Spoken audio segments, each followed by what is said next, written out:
ओ जागत रहियो सोए मत जइयो, हाँ जागत रहियो सोए मत जइयो, चोरन मुसी ले जाई। मोरे मन जागत रहियो मोरे भाई, मोरे मन जागत रहियो मेरे भाई।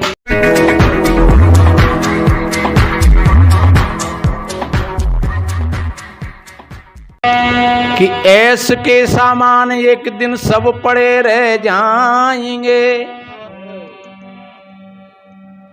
यार मेरी लाश पर रोते खड़े रह जाएंगे। ये फकत अपने ही ऊपर बात कुछ छेड़ी नहीं, शहंशाहों के भी ये झंडे घड़े रह जाएंगे। जिनकी इज्जत व शोहरत का शोर है जहां में चारों तरफ, उनके ताजों में भी ये हीरे जड़े रह जाएंगे। मालो जर तेरा, ये मालो जर घर मकान तेरा साथ जावेगा नहीं, ताक में सोने के कड़े रखे रह जाएंगे। हाँ सितम नर्तन को पा कर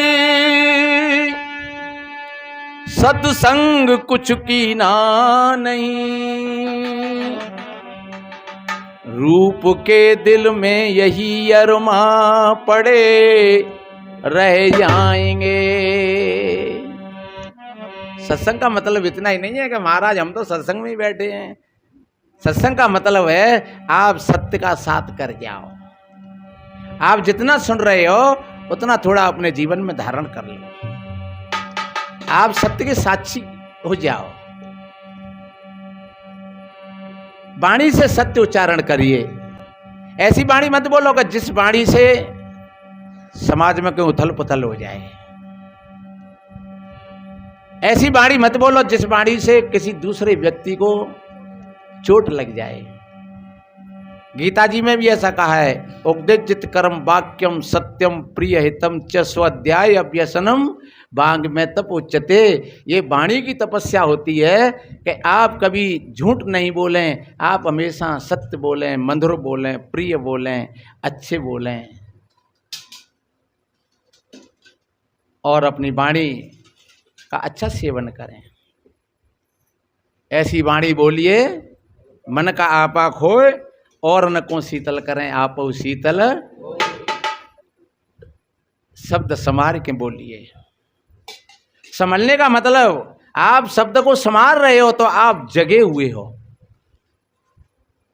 और आपने शब्द को लापरवाही में बोल दिया तो आपने शब्द को संभाला नहीं, आपको पता ही नहीं लगा कि मैंने क्या कह दिया और इसका परिणाम क्या होगा।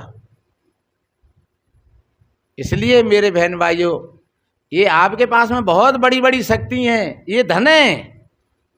वाणी आपके पास में बहुत बड़ा धन है, दृष्टि आपके पास में बहुत बड़ा धन है, कान आपके पास में बहुत बड़ा धन है, ये मुख और जिह्वा आपके पास में बहुत बड़ा धन है। पेट तो पशु भी भर लेता है, पर पशु कोई राग नहीं अलाप सकता है, और पशु की भाषा से किसी को दुख भी नहीं होता है। भैंस बोलें, गैया बोलें, छेई बोकरा बोलें, उनकी वाणी से किसी को कोई परेशानी नहीं होती है। लेकिन मनुष्य जब बोलता है, पर ये ध्यान रखो, उनकी वाणी से अमृत भी नहीं झरता है, लेकिन जब मनुष्य जगा हुआ कोई बोलता है तो उनकी वाणी से अमृत झरता है, और जब बेहोश व्यक्ति बोलता है तो फिर पूरा का पूरा विष निकलता है। इसलिए संत जगाते हैं, जागो। ये मन रे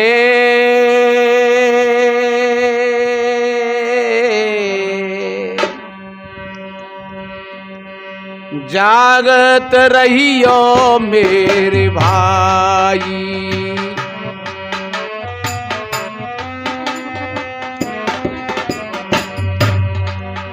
ये मन रे जागत रहियो मेरे भाई। हम शरीर से तो बैठे ही हैं, शरीर से ना सो रहे, और कभी कभी हम शरीर से सो रहे हैं खाट पर, लेकिन मन अभी जग रहा है। हम शरीर से तो सो गए, लेकिन मन अभी सपना देख रहा है, रात में सपने शुरू हो गए। लेकिन वास्तव में ये जगना नहीं है, ये तो बेहोशी है। सदगुरु कहते हैं अगर आपने मन को देख लिया, आपने मन को टटोर लिया, ये सबसे बड़ा वजन है। आप अगर अपने मन को देख रहे हो, फिर आप अपनी वाणी को भी तोल रहे हो, फिर तुम अपने कर्मों को भी तोल लोगे। तो कोई भी पत्नी अपने पति से ऐसे शब्द नहीं बोलेगी कि वो परेशान हो जाए, और कोई भी पुरुष अपनी पत्नी का अपमान नहीं करेगा। छोटे छोटे होते हैं, लेकिन छोटे भी अपमान करने के लिए नहीं होते हैं, तुतकार करने के लिए नहीं होते हैं, ललकार फटकारने के लिए नहीं होते हैं। आप छोटों का भी सम्मान करिए ईमानदारी के साथ, और बड़े तो आपके हैं। इसलिए अगर आप जागृत हैं, आपका एक एक शब्द भजन है, आपका एक एक कदम परिक्रमा है, और आपका एक एक कर्म पूजा है, फिर कहीं अलग से परिक्रमा करने की जरूरत नहीं है कि चलो गिरिराज जी महाराज हम परिक्रमा कर आओ, कि चलो अलग से कथा कब दो सत्यनारायण की। फिर सत्यनारायण की कथा कि तुम वाचक हो, तुम साक्षी हो, तुम दृष्टा हो। सत्यनारायण का अर्थ ही क्या होता है? सत्य धन नारायण। अगर आपने तन से मन से वचन से सत्य का संग कर लिया तो 24 घंटा ही कथा चल रही है त्यागी। और अगर आपने सत्य का संग नहीं किया तो 1 घंटा को 2 घंटा को पंडित विद्वान शास्त्री आ जाए और कह जाए कि कलावती ने सुनी तो बाको जिकाम है, लीलावती ने नहीं सुनी तो बाको बिगड़ेगो, पता ने नहीं सुनी ताको बिगड़ेगो, ताने सुन ली ताको बनेगो, पर में तुम्हें का मिलो। और फिर का सुनो वाने और का नहीं सुनो, इस बात को भी कोई विवेकी आदमी जानते हैं, और इसका विवेक सत्संग से ही आता है। ये सत्य की कथा है, जो आपके जीवन की कथा है, ये सत्य की कथा है। अगर तुम जागृत हो गए तो तन से मन से वचन से फिर आप पुण्य ही पुण्य करोगे, आप धर्मात्मा बन जाओगे। वाणी से बोलोगे शास्त्र निकलेगा, पैरों से चलोगे परिक्रमा होगी, और हाथों से कुछ करोगे वो पूजा होगी। नेत्रों से जो देखोगे वो दर्शन होगा, और कानों से जो सुनोगे वो सत्संग होगा। इसलिए मेरे भाई बहनों भटकना मत ही। आगे कितना बढ़िया कहा है,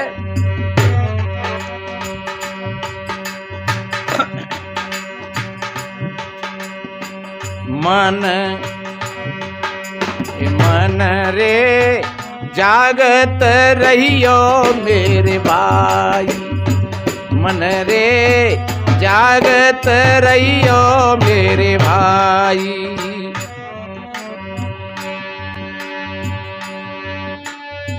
जागत रहियो मेरे भाई, मन रे जागत रहियो मेरे भाई, मन रे जागत रहियो मेरे भाई, मन रे जागत रहियो मेरे भाई।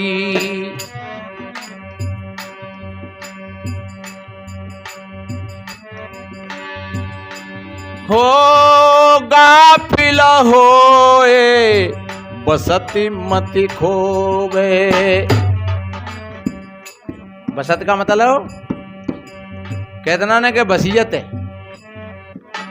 प्रॉपर्टी बसियत करवाए ली। एक बाहर की प्रॉपर्टी होते हैं और एक भीतर की प्रॉपर्टी होते हैं। बाहर की प्रॉपर्टी तो जब आएगी जब कोई तुम्हारे नाम बसियत लिखेगा, लेकिन तुम्हारी भीतर की जो प्रॉपर्टी है उस पर बसियत की कोई जरूरत नहीं है लिखने की, वो तो स्वमेव बसियत है तुम्हारी, उस पर तुम्हारा स्वमेव अधिकार है। अब तुम उसको खोए दे हो या बना लो या बिगाड़ दे, वो तुम मालिक हो सके, उस प्रॉपर्टी के तुम मालिक हो। इसलिए अगर तुम गाफिल रहे तो वो बसियत तुम्हारी चली जाएगी तुम्हारे हाथ से, वो प्रॉपर्टी चली जाएगी तुम्हारे हाथ से। और अगर तुम जागृत हो गए तो वो प्रॉपर्टी के तुम मालिक बन जाओगे। कौन सी प्रॉपर्टी? जो भक्तमती मीराबाई को मिली थी, जो संत कबीर साहब जी को मिली थी, जो बुद्ध को मिली थी, जो राम और कृष्ण उस प्रॉपर्टी के धनी थे, जिनको भगवान कहते थे लोग। इसलिए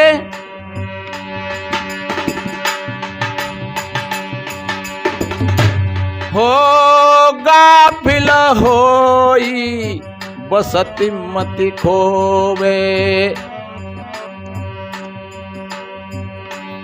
अरे चोर मुसे घर जाई मन रे जागत रहियो मेरे भाई, मन रे जागत रहियो मेरे भाई। ओ जागत रहियो मेरे भाई, मन रे जागत रहियो मेरे भाई, मन रे जागत रहियो मेरे भाई।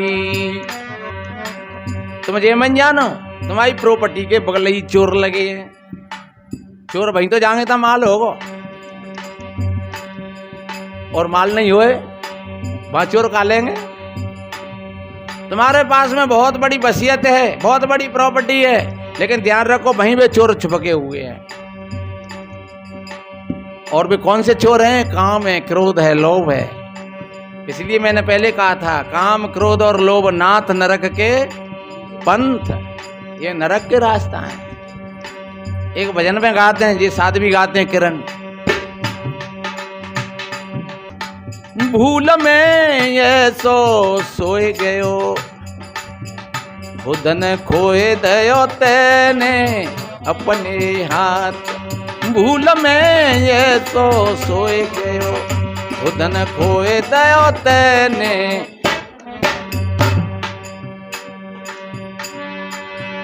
अरे चोरन मुसिल जाई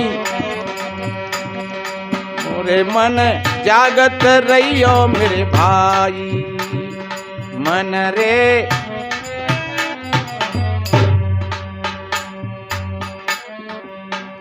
इसलिए आपके चोरों लगे ताके तहीं पर, चोर मुझसे घर आए, चोर घुसे हुए हैं।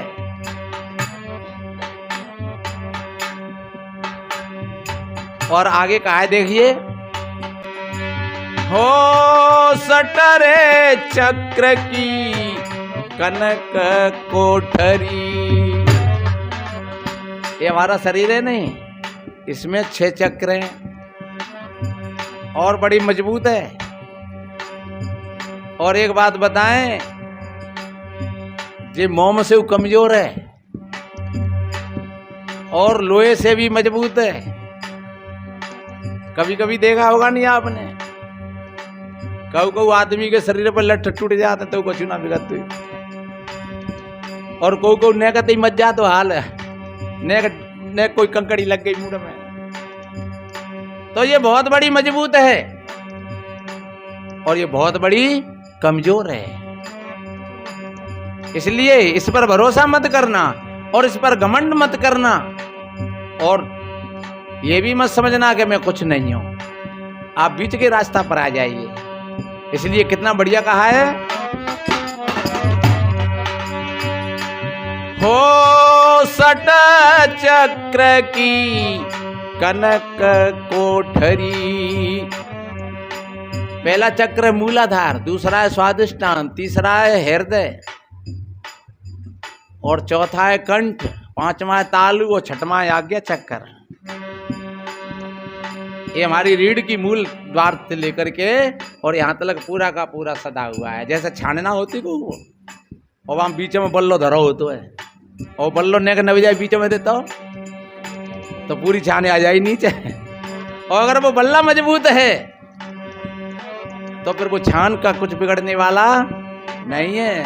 तो ये हमारी जो रीढ़ है नहीं, इसलिए ये मजबूत होनी चाहिए, और मजबूत है। लेकिन कबू कबू ऐसा हो जाता है, जो लोग ज्यादा सोपिया ना होते ही, जो बड़े बड़े गद्दे बसे होते हैं, और फिर कुदरती बिन मिल जाए दरी सोए को या पटिया, तो फिर परेशान होंगे। हम और आप सभी भाई बहनों को सीधा सोना चाहिए, टाइट खाट पर सोना चाहिए, तख्त पर सोना चाहिए, पत्थर पर सोना चाहिए, जमीन पर सोना चाहिए, और ज़्यादा मोटे गद्दे पर नहीं, यानी दरी डाल करके और हल्को पत्थरों गद्दा डाल करके, तो आपकी रीढ़ बढ़िया रहेगी, मजबूत रहेगी। और आपकी रीढ़ में अगर कोई हरामपन घुसेगो तो वहाँ में कीड़ा लग जाएंगे और पूरी की पूरी छान टूट जाएगी। इसलिए बड़ी साधना की बात है। कितना बढ़िया कहा।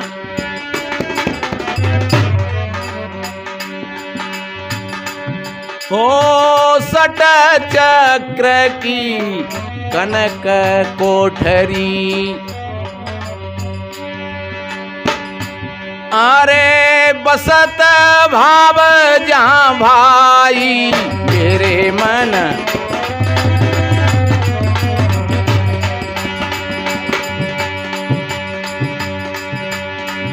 हो बसत भाव है सोई मन रे, जागत रहियो मेरे भाई मन रे, जागत रहियो मेरे भाई। ओ जागत रहियो सोए मत जइयो, हाँ जागत रहियो सोए मत जइयो, चोरन मुसी ले जाई मोरे मन, जागत रहियो मोरे भाई मोरे मन, जागत रहियो मेरे भाई।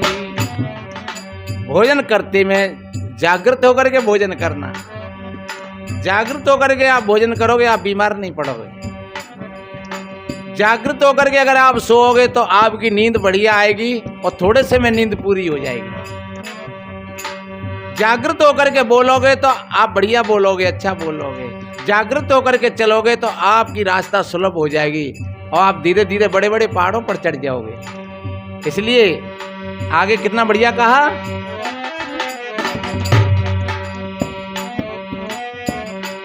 ओ ताला कुंजी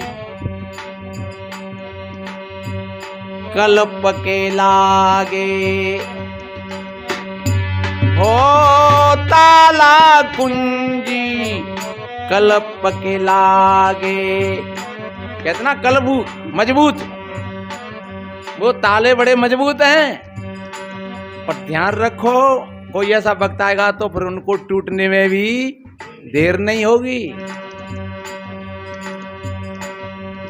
बड़े बड़े पहलवान, बड़े बड़े पैसे वाले, बड़े बड़े विद्वान, और जब मामला बिगड़ता है तो हाल ही धराशायी हो जाते हैं। लोग कहते हैं भैया जी का है वो। इसलिए इस पर घमंड मत करना। कितना बढ़िया कहा, हो ताला कुंजी कल्प के लागे, अरे उखड़त बार न होई मन रे, भजन करो मेरे भाई ये मन रे, जागत रहियो मोरे भाई। ओ जागत रहियो मेरे भाई मन रे, जागत रहियो मेरे भाई मन रे, जागत रहियो मेरे भाई। उखड़त में देर नहीं लगेगी। सिकंदर 22 साल की उम्र में और यूनान से और भारत तक आ गया था। और कितना दिलावर होगा जो समुद्रों को पार करता हुआ और सारे देशों को जीतता हुआ और भारत में आता था। और भारत में भी कुछ हिस्सा में उसने युद्ध किया था, लेकिन भारत के कुछ मामले कर्रे दिखे तो फिर वापिस हो लिया। और उसकी भावना थी कि मैं केवल अपनी माँ के अब दर्शन करना है मुझे। लेकिन ध्यान रखो, बीच में ही उसका स्वास्थ्य गिर गया और दुनिया भर के वैद्यों को बुलाया, डॉक्टरों को बुलाया, लेकिन सबके सब फेल हो गए।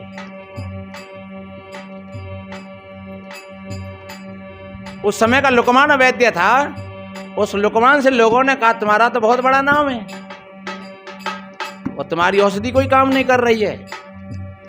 तब लुकमान ने कहा भैया मेरी औषधि कमजोर नहीं है।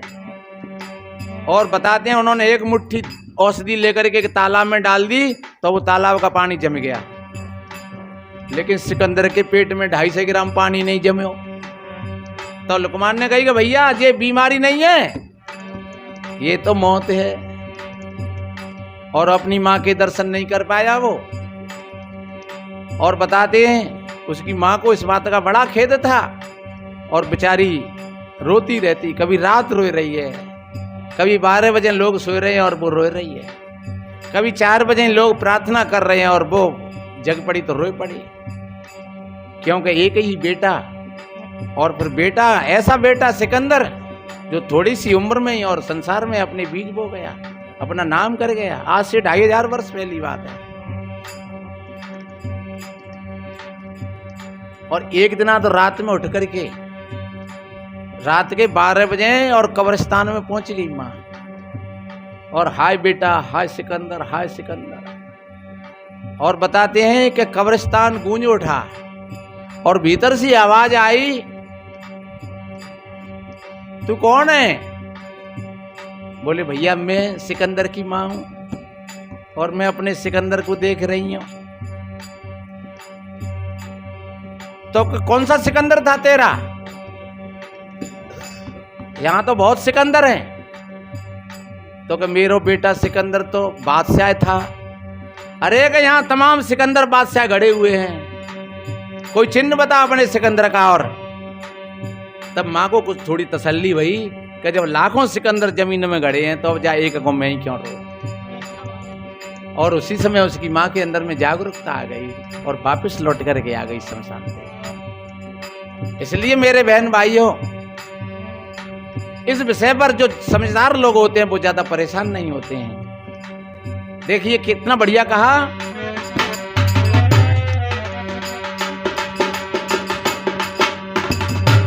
ओ पंच पहरोवा सोए गए हैं। ये 5 पहरुआ, ये 5 पहरुआ कौन है? ये 5 प्राण हैं, ये रखवारी करते हैं। जब तुम सो जाते हो गहरी नींद में, तुम्हारा शरीर सो गया और फिर मन भी सो गया, अब तुम्हारे पास दुनिया की कोई भी चीज नहीं है, क्योंकि मन का ही तो संसार है पूरा का पूरा, और मन से ही सब मामला जुड़ा हुआ है। और मन भी सो गया, फिर तुम्हारे सिराने चाहे भले ही 1 करोड़ रुपया को झोला भरो धरो लूटने को, लेकिन वो भी तुम्हारे पास नहीं है। प्यारे से प्यारा पति पास में है लेकिन फिर भी पास में नहीं है। प्यारी से प्यारी पत्नी पास में है फिर भी पास में नहीं है। प्यारे से प्यारा बच्चा पास में लेकिन फिर भी पास में नहीं है। जब तुम गहरी नींद में चले जाते हो तो कुछ रहता है पास में? इतना ही रहता है, अरे बड़ी नींद आई। तब कौन था? ये प्राण थे। कोई आदमी देता है, अरे सोए रहो है, कोई ये ना कह सकता मुझे मरेगा है। और अगर बेहू चले जाए तो लोग कहें कि मरेगा। इसलिए ये प्राण ही पहरुआ हैं हमारे। ये प्राण अपान बयान उदान समान ये सब शरीर में काम कर रहे हैं, हृदय से लेकर के और यहाँ तक जो प्राण है वो उसको प्राण कहते हैं। जो नीचे की गंदी वायु को जो नीचे फेंकता है उसको अपान कहते हैं। इस तरीका से 5 प्राण, और वो शरीर में पूरे शरीर को वो जागृत रखते हैं। और अगर प्राण निकल जाएं तो वो शरीर में उसी समय से सड़ांध शुरू हो जाएगी, फिर बदबू आना शुरू हो जाएगा। इसलिए अगर शरीर के कोई रखवाले हैं तो ये 5 प्राण है। हो पंच पहरुआ सोई गए हैं।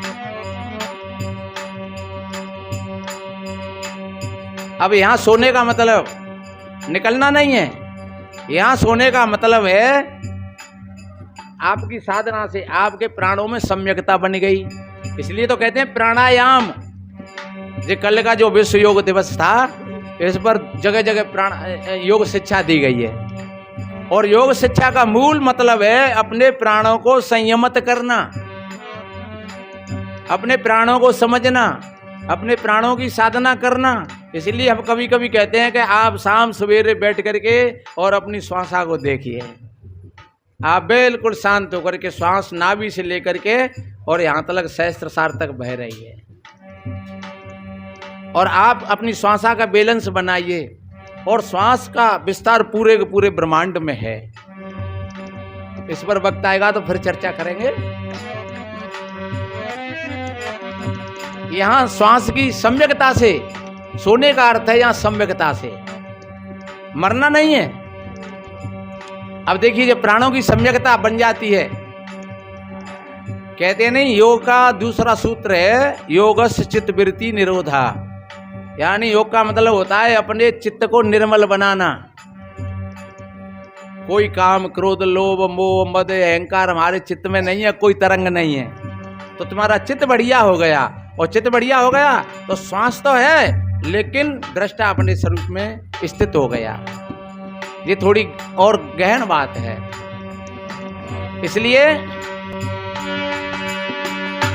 हो पंच पहरोवा सोए गए हैं,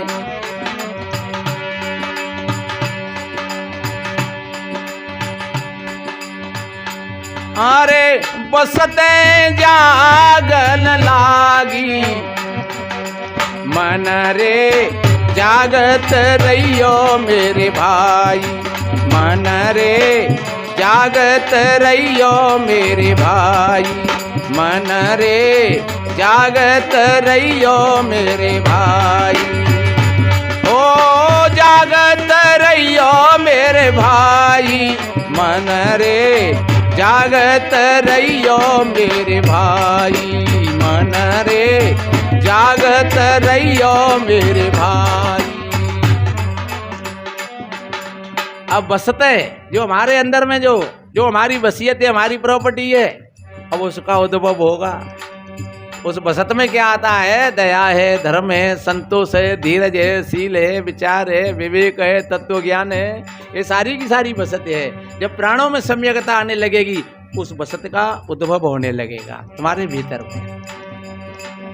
इसलिए जो अनुभव मीरा को हुआ, इस कड़ी में आगे आएगा एक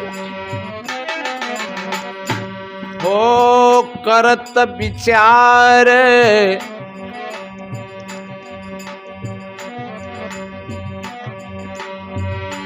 हो करत विचार मन ही मन उपजे,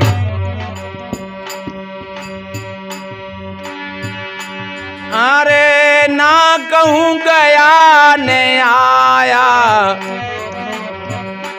हो ना कहीं गया ने आया, मन रे जागत रहियो मेरे भाई, मन रे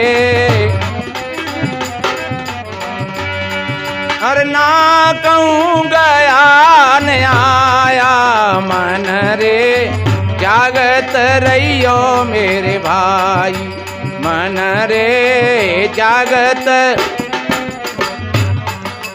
अरे भैया आवे जावे सुमाया, और है प्रतिपाल काल नहीं वाके, ना कहूँ गया न आया, जाएगा कहाँ और आया कहाँ से?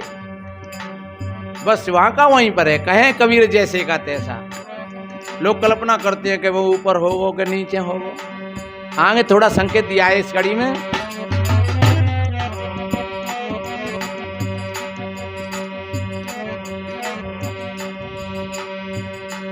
हो जरा मरण ब्याह पे नहीं काहू,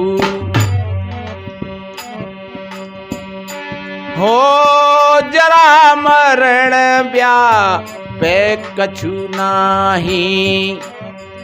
जरा कहते हैं वृद्धावस्था को, जब शरीर जर्जर हो जाता है, और मरण कहते हैं मृत्यु को, जहाँ मर गया शरीर कहते हैं भैया फलाना मरेगो।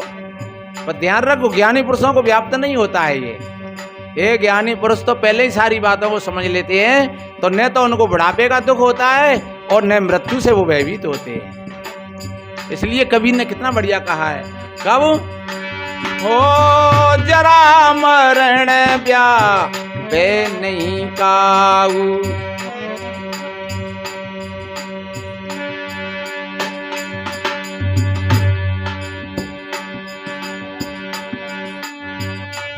अरे गगन मंडल लो लागी मन रे भजन करो मेरे भाई मन रे जागत रहियो मेरे भाई मन रे जागत रहियो मेरे भाई हो जागत रहियो मेरे भाई मन रे जागत।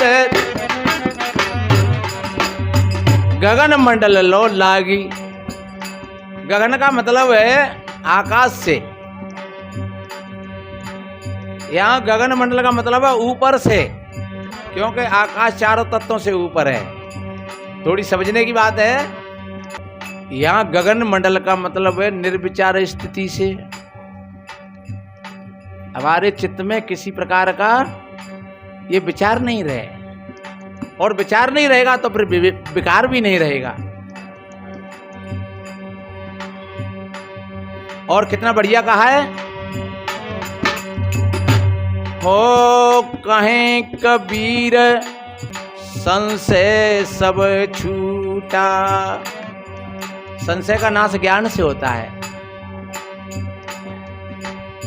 विकारों की अग्नि ज्ञान से शांत होती है। मैंने पहले कहा था कि सब जग जरते देखिया अपनी अपनी आग, और ऐसा कोई ना मिला जासों रहियो लाग। हो कहीं कबीर सन से सब छूटा। अब कोई संशय नहीं है किसी प्रकार का। अरे राम रतन धन पाया, ओ राम रतन धन पाया मन रे जागत रहियो मेरे भाई मन रे जागत रहियो मेरे भाई मन रे जागत रहियो मेरे भाई मन रे जागत रहियो मोरे भाई।